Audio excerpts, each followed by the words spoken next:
So guys, over the summer I managed to get to Blackpool Pleasure Beach for the very first time, and the Grand National was one of the traditional roller coasters I managed to ride whilst I was there. And guys, is the Grand National freaking awesome? By no means is it a perfect ride. I think the roughness accounts for that factor. But it is an absolute classic, and this is going to be my full in-depth review on the Grand National at Blackpool Pleasure Beach. So, the layout. I wouldn't say that the layout is anything incredible, really, but what is unique about this coaster is that it is one big Mobius loop. So if you start on the right train, when you get back into the station, you're now on the left, that kind of thing. I thought this was pretty cool, definitely something unique to have in the UK, so that's good.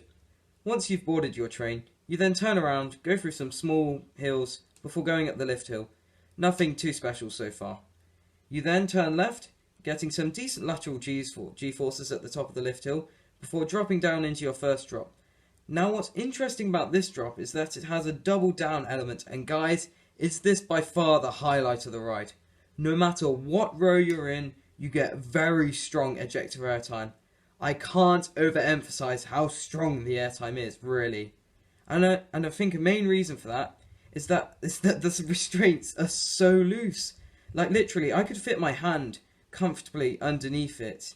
And yeah, apparently that's normal with these classic woodies. So, good airtime. After the double down, you then go into a right turn. Good laterals there. And the rest of the course is quite repetitive. Now my one issue with this ride would be the roughness, as stated earlier. Before riding this, the only other wooden coaster I've ridden was Wicker Man at Alton Towers. So I had a vague idea in my mind what the Grand National would feel like.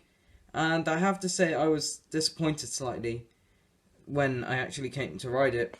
This could be because Wicker Man's practically new and it's a lot smoother of a woody than the Grand National, which was actually built in 1935, so quite a long time ago.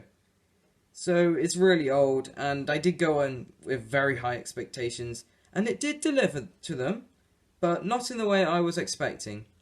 In terms of theming, guys, it's just non-existent, really. But when it's such a classic ride to have in the UK, I don't think you really need a huge amount of theming.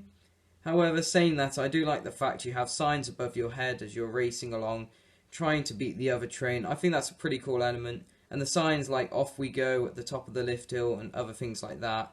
It just helps to the racing element of the ride, and I really enjoyed that. I rode this coaster 3 times whilst I was at Blackpool, twice in the back and once in the front. And the back is where it's at on this ride. Yes, it is more rough than the front in my opinion, but the whip you get is just so good when you come over those drops. Literally every single drop and hill has airtime, except for the last few bunny hills and the first few bunny hills. So, as a final score, I would give the Grand National a solid 7 out of 10. I thought it was a very fun roller coaster, but I just wish it was a bit smoother, you know? And that's it for this coaster review. Remember to like and subscribe if you enjoyed, and expect more videos to come, and I'll see you all in the next video.